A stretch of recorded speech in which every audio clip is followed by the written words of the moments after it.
Só é possível desenvolver habilidades espirituais, virtudes cristãs, virtudes de valor humano, se nós investirmos na própria fé.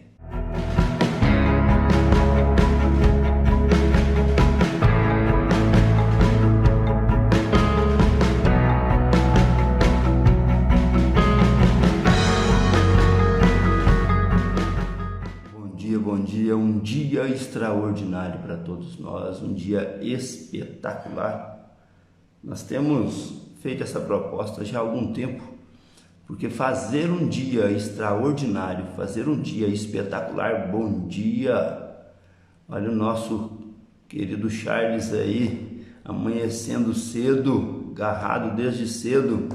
Fazer um dia extraordinário não é uma proposta nova, não. É um desafio que a gente precisa trabalhar para manter e manter-se ativo, né? Porque é um desafio de autovigilância. Quem é que faz um dia extraordinário? A pergunta é exatamente essa, né? E aí muita gente acha que um dia extraordinário é um dia sem problema. Não é.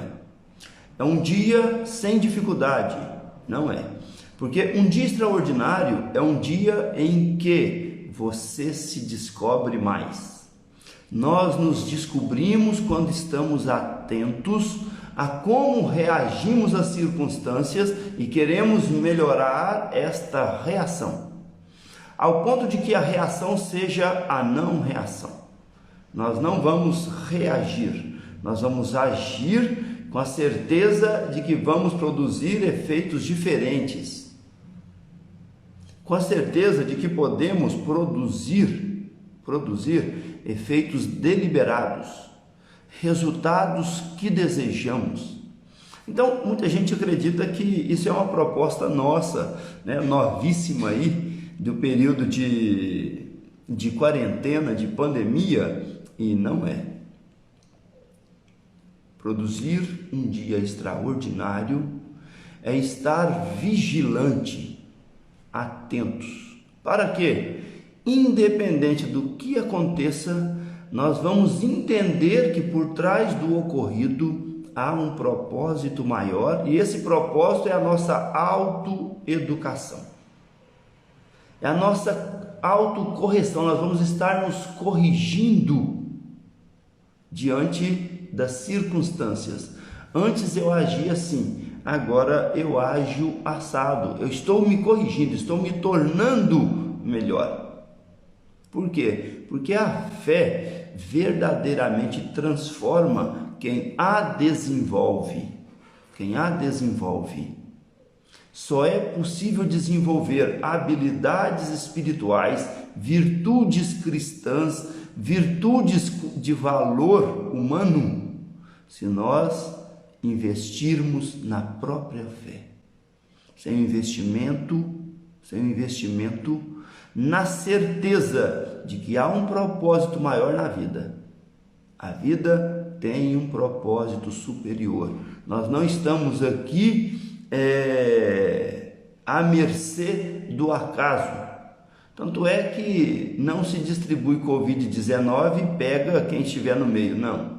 As pessoas têm que ter vínculo com esta doença, com este vírus, senão nada feito. Não se distribui doenças, se joga a doença para cima e quem cair pega. Não funciona assim. Então nós estamos, Celinha, seja bem-vindo, bom dia para a Célia, bom dia Silvia Cristina, meu amor, minha vida. Nós estamos em um mundo, em um universo de causa e efeito. E o que nós fazemos tem consequências instantâneas, ainda que às vezes a gente demora para entender o que fez.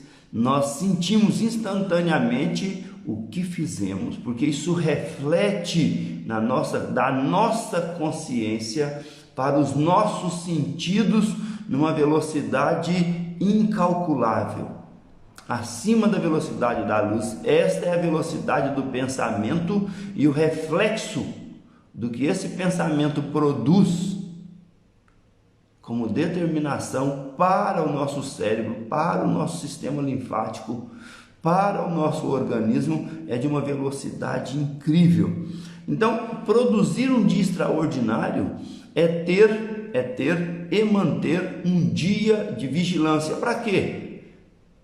Para ser menos explosivo, para ser menos agressivo, menos violento, para ser menos raivoso, menos furioso, menos impaciente.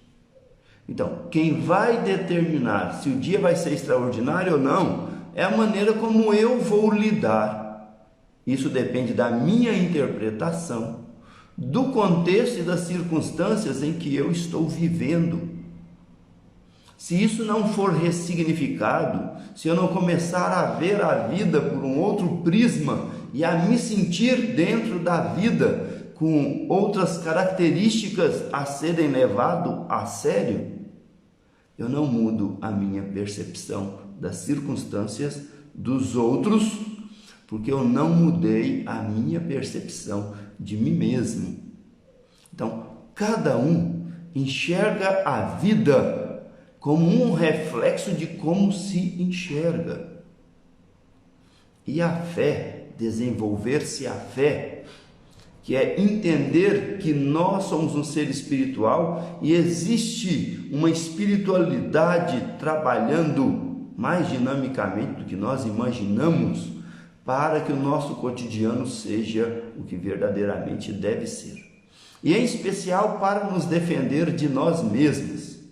Existe aí um grupo numa outra dimensão fazendo um trabalho extraordinário para que a ordem permaneça e seja mantida. Tudo está segundo as leis de ordem e harmonia universais. Tudo.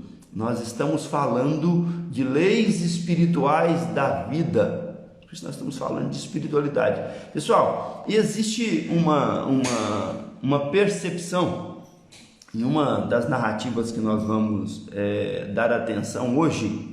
Existe uma percepção muito interessante, porque aquele que tem pouca fé, ele é cruel e depravado. O que tem pouca fé é cruel e depravado. Então, uma pessoa violenta, uma pessoa agitada, uma pessoa inquieta, ela tem pouca fé. Entendamos isso. Por quê? Porque normalmente faz as coisas com muito estorvo, com muita deseducação, sem considerar o sentimento e as emoções dos outros, sem considerar o seu envolvimento nas circunstâncias, decide no momento sem pensar nas consequências. Uma pessoa que tem pouca fé, ela não antecipa a circunstância, ela não se move antes dos fatos, mesmo conhecendo o que pode dar. Por quê? Porque ela não reflete adiante, não utiliza as habilidades intelectuais, não as desenvolve como deve e não se sente comprometido com os fatores da própria vida, porque ela não se sente capaz disso.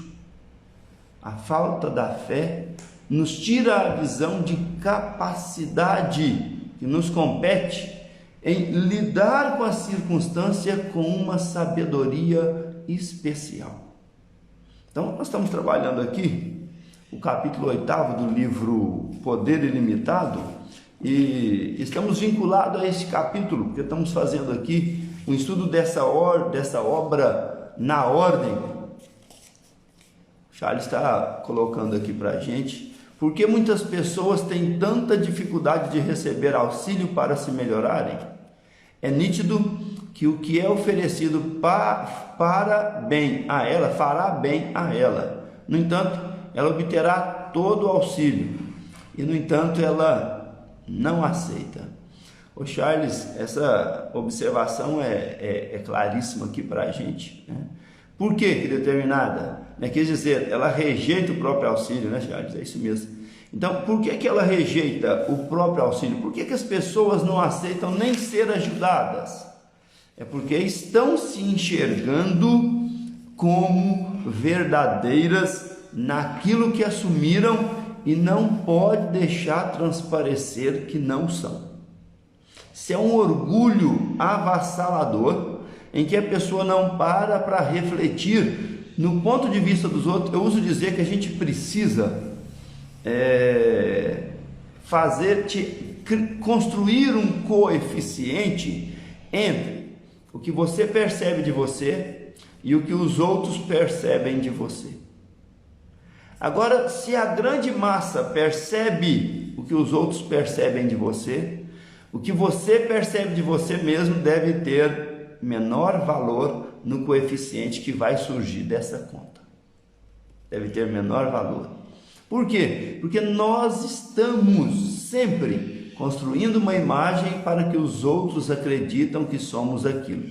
Quanto maior for o nosso orgulho, mais nós estamos fazendo isso. Quanto maior for a nossa vaidade, mais nós estamos fazendo isso. Nós nos preocupamos muito em parecer, muito pouco em ser.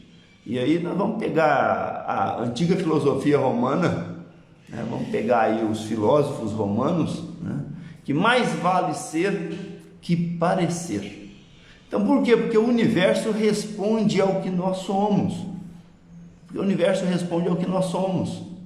E quando os outros apontam um defeito em nós, e nós estamos fazendo de tudo para esconder, nós nos irritamos, nós melindramos, nós embirramos com a observação do outro, porque a gente se vê na seguinte situação: poxa vida, me descobriram. Vocês já brincaram na infância? Todo mundo aqui brincou de pique-esconde? Pique-esconde. Vocês já observaram que tinha na equipe ou no grupo de crianças sempre um que era pego primeiro? Por quê? Porque todo mundo já tinha percebido qual era a estratégia dele para se esconder. Pessoal, em sociedade, nós somos sempre descobertos, mais cedo ou mais tarde. Ninguém consegue fingir ser por muito tempo. Ninguém consegue fingir ser o que não é por muito tempo.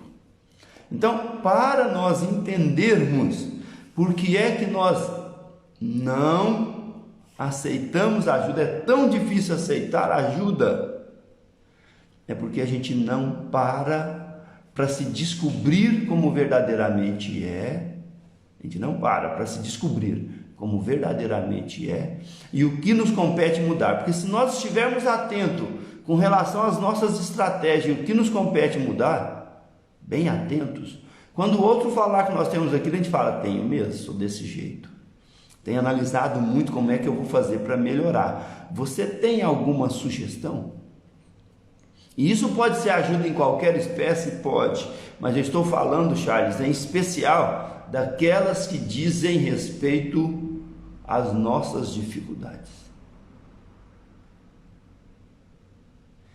Gil, seja bem-vinda, um dia extraordinário para você, né? Muito sucesso aí nesse dia que se inicia, né? Nossas conversas aqui são em torno hoje das expressões de Jesus sobre a fé. É o capítulo 8 do livro Poder Ilimitado. E nós estamos discutindo aqui que fazer um dia extraordinário é só para quem está disposto a se transformar. A maioria acha isso impossível. Impossível. Sabe por quê? As pessoas querem ter um dia extraordinário sem problemas, sem dificuldades, sem parentes chatos. Eu estive na sala de aula e ainda continuo vinculado a 3 salas de aula do ensino médio. E quando algum aluno diz assim: professor, mas o senhor é muito chato, eu digo: sim, eu sou muito chato, mas eu gostaria de refletir na minha chatura. Vamos pensar na minha chatura junto comigo? Todo mundo para ouvir, porque pouca gente se permite ser acusado e comenta a própria acusação como verdadeira. Charles fez uma pergunta ali, lembrando desse fato, Charles. Eu sou muito chato, mas você sabe em que consiste a minha chatura? A minha chatura consiste na desobediência daqueles que têm obrigação de fazer o que eu estou orientando. Isso consiste a minha chatura. Se aqueles que têm obrigação de fazer o que eu estou orientando cumprissem com o que devem, eu não chamaria atenção, eu só ordenaria e está tudo pronto. Para que eu vou tocar no assunto? Está vendo como é que reage? Nós precisamos entender o contexto geral do que nós estamos vivendo. Isso só é possível se nós tivermos uma visão externa do contexto em que nós estamos. Se nós estivermos inseridos ali, em condição de quem tem que defender o próprio ponto de vista, acima de tudo, a gente já não vai enxergar o propósito maior da vida. A gente já não vai enxergar que estamos aqui para melhorarmos.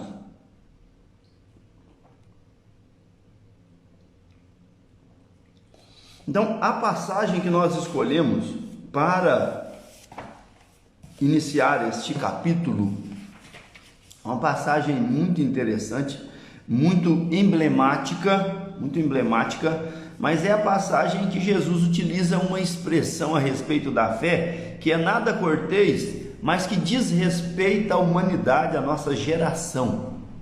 E quantas gerações têm se passado por aí, hein?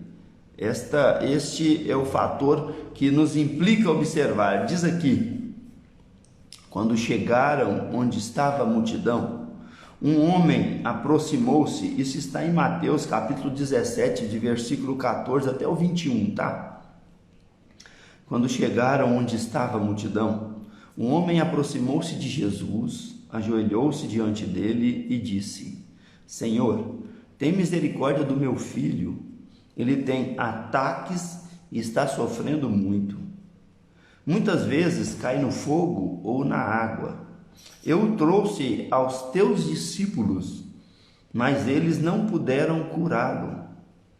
Respondeu Jesus: ó geração incrédula e perversa, até quando estarei com vocês? Até quando terei que suportá-los? Tragam-me o menino. Jesus repreendeu o demônio. Este saiu do menino e desde aquele momento ele ficou curado.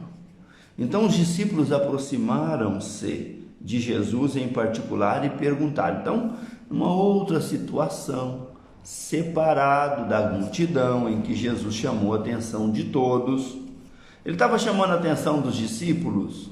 Pessoal, era uma conversa direcionada para os valores dos discípulos, mas todos que estavam ali foi incluído em geração incrédula e depravada.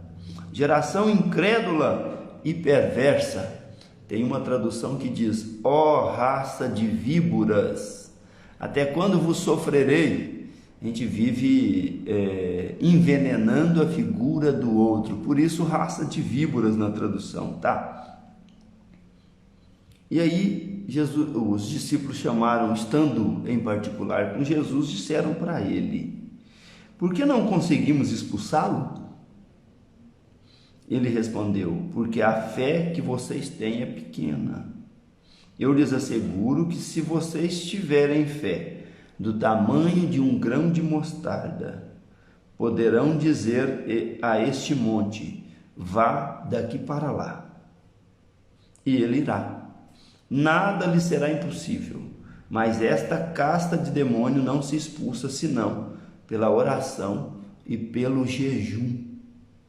Mateus, como eu já disse, capítulo 17, versículo 14 a 21. Pessoal, eu vou ficar com uma passagem aqui muito apropriada, que é um ponto de reflexão que nós vamos fazer, via de regra.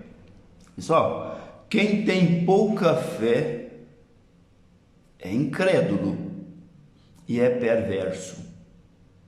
Olha que coisa interessante. Quem tem pouca fé é incrédulo e é perverso. Eu tiro dessa lição que só desenvolve habilidades ou virtudes de valores morais, humanos e elevados, quem desenvolve a fé. Porque vinculado ao impulso de defender-se a todo custo, ninguém desenvolve valor humano elevado. O outro torna-se um opositor em qualquer contrariedade. E um opositor com esses valores de perversidade e de incredulidade, ele deve ser aniquilado. Olha que coisa! E é assim que as pessoas que não conseguem enxergar a humanidade do outro, enxerga o outro como um opositor, alguém que tem que ser aniquilado para que ele sobressaia. E por que ele enxerga como um opositor? Pessoal, a gente fica vendo aí de vez em quando ligamos a televisão, está passando o jornal, os fatos que são narrados e trazidos para a análise da sociedade, ou apresentado para a sociedade, é só de gente matando, de gente esquartejando, de gente roubando, de gente eliminando. São crimes hediondos. E hoje nós vamos chamar de crimes hediondos, considerando os valores cristãos, qualquer crime que despreze a condição humana do outro, deveria ser considerado um crime hediondo. Qualquer crime. Desprezou que seja a condição do outro, deve ser considerado um crime hediondo. Por quê? Porque você está martirizando, está tirando do outro o direito de ser quem é, e não está entendendo que nós estamos aqui e só vamos nos defender se nós defendermos o direito do outro. Enquanto nós acharmos que o outro é um problema, nós não vamos solucionar o nosso problema. A visão de que o outro contribui com o nosso crescimento e soma para o nosso desenvolvimento espiritual, que está vinculado às virtudes, aos valores espirituais, aos valores humanos, aos valores de respeito social que a sociedade tanto preza, mas que fica só, e na grande parte, no faz de conta, e não é assumido de verdade, é porque a pessoa não tem fé. Não ter fé é não ter desenvolvido noção de espiritualidade. Quando eu desenvolvo noção de espiritualidade, eu entendo que por trás de tudo que eu estou fazendo, tudo o que eu estou fazendo, tem um motivo maior. Tudo pelo que eu estou passando tem um motivo maior. Eu preciso entender isso para compreender que é possível fazer um dia extraordinário se eu mudar a perspectiva com que eu me enxergo. Se eu mudar a perspectiva com que eu me enxergo, eu mudo a perspectiva com que eu vejo o outro. Eu mudo a perspectiva com que eu percebo o outro. Isso compete só a mim.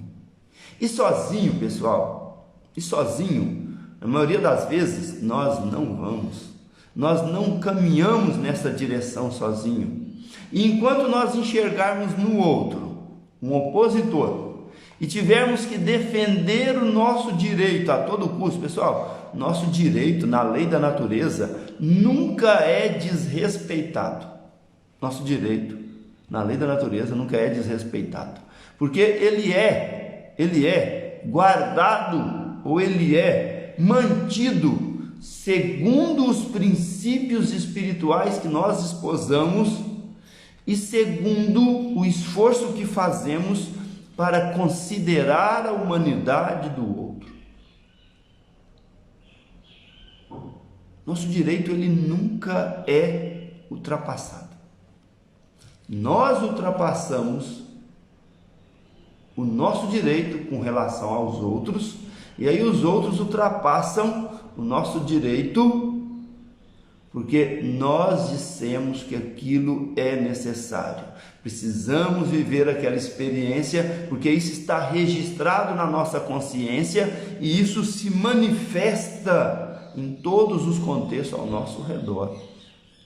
Espiritualidade, então, o que nós vamos discutir? Nós vamos discutir as leis espirituais da vida. Conhecendo sobre espiritualidade e desenvolvendo a fé, nós vamos discutir sobre as leis espirituais da vida, as leis espirituais da saúde, as leis espirituais da prosperidade, as leis espirituais do relacionamento, que é isso que nós estamos falando aqui agora. Embora não falamos de casal, mas nós falamos sobre isso. Como é que os outros invadem o nosso direito? É porque nós invadimos o direito dos outros. Se tudo no universo é a nosso favor, se Deus é por nós, é a pergunta de Paulo, quem será contra nós? Somente nós mesmos, ninguém mais. Se a coisa não está dando certo, quem está se sabotando e quem está se boicotando? Somente nós mesmos. Ter um dia extraordinário é fazer-se um compromisso de se enxergar como é e de melhorar essa versão. Eu preciso enxergar como eu sou e melhorar essa versão. Se eu não fizer esse compromisso de verdade, aqui e agora, eu não vou mudar a perspectiva, a minha perspectiva, com relação a mim mesmo. E eu não vou conseguir mudá-la com relação aos outros. Não é possível. Entendamos isso. A gente só muda a perspectiva de vida quando nós mudamos a nossa própria percepção. Aqui no Instituto Potencialize, nós fazemos isso com muita cautela, com ferramentas muito apropriadas. Por quê? Porque aqui nós trabalhamos o treinamento de equipes e trabalhamos o desenvolvimento da saúde pela própria percepção.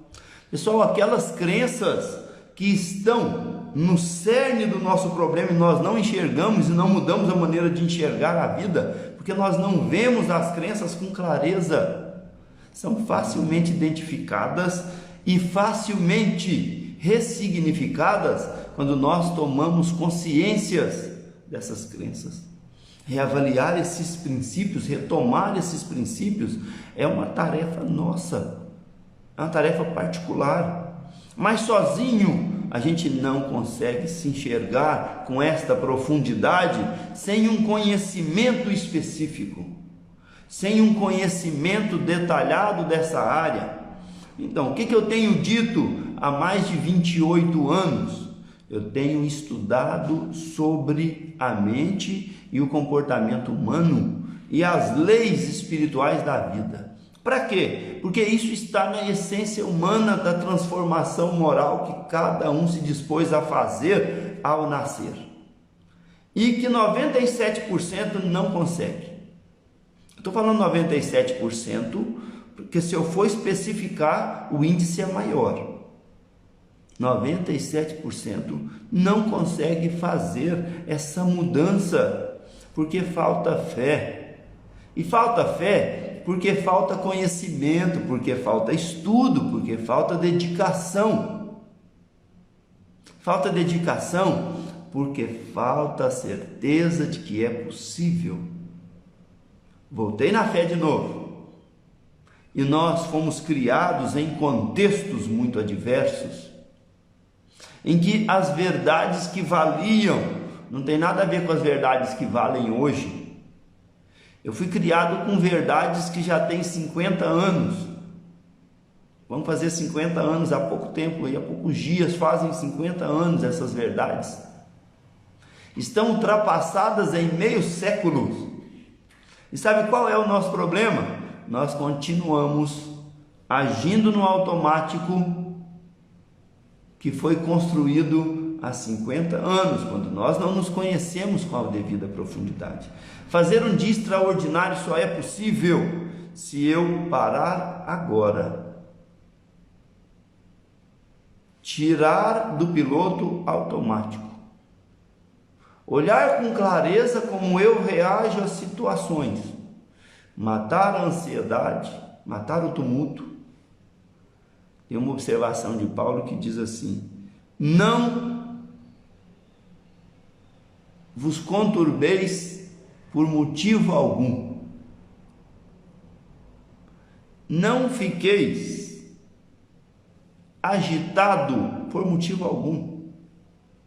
Não tumultua o seu cotidiano por motivo algum. E aí eu digo assim, pessoal, alguma agitação, raiva, cólera, resolveu o problema ou aumentou-os? Só aumentou. Não resolve o problema. Então, não vos inquieteis, tem traduções que diz assim: não vos inquieteis por coisa alguma. São conselhos do Paulo, que eu considero um dos maiores conhecedores das leis espirituais e da mente humana. Paulo de Tarso.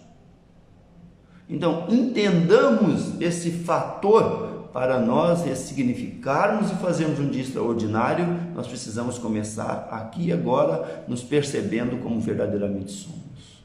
Pessoal, aqui no Instituto Potencialize, nós tratamos dessas questões com terapias, com protocolo vinculado ao perfil de cada um, mapeando a crença mãe, identificando traumas e ressignificando da maneira como deve ser feito. Aqui no Instituto Potencialismo nós treinamos pessoas a sobressaírem. Fica atento aí que nós estamos lançando um grupo saúde. E nós vamos ter alguns estudos específicos na área da saúde para o lançamento do grupo. Estão todos convidados, acompanha a gente, marca, divulga, e curte as nossas lives se você gostou. Se você gostou, divulga para mais 2 contatos, só mais 2 contatos, coisa de menos de 1 minuto você faz isso. Clica nesse aviãozinho aí, divulga para mais 2 contatos, Vai chegar mais gente para entender como é construir um dia extraordinário. E se você tem disposição para mudar e quer mudar de verdade, entra em contato com a gente, põe aí: André, eu preciso de ajuda. A gente entra em contato e, online ou presencial, o seu problema tem solução. Eu garanto. Um abraço, um dia extraordinário para todos. Muita paz. Se faz sentido para você, se inscreva no canal, aperte o sininho, curta e compartilhe.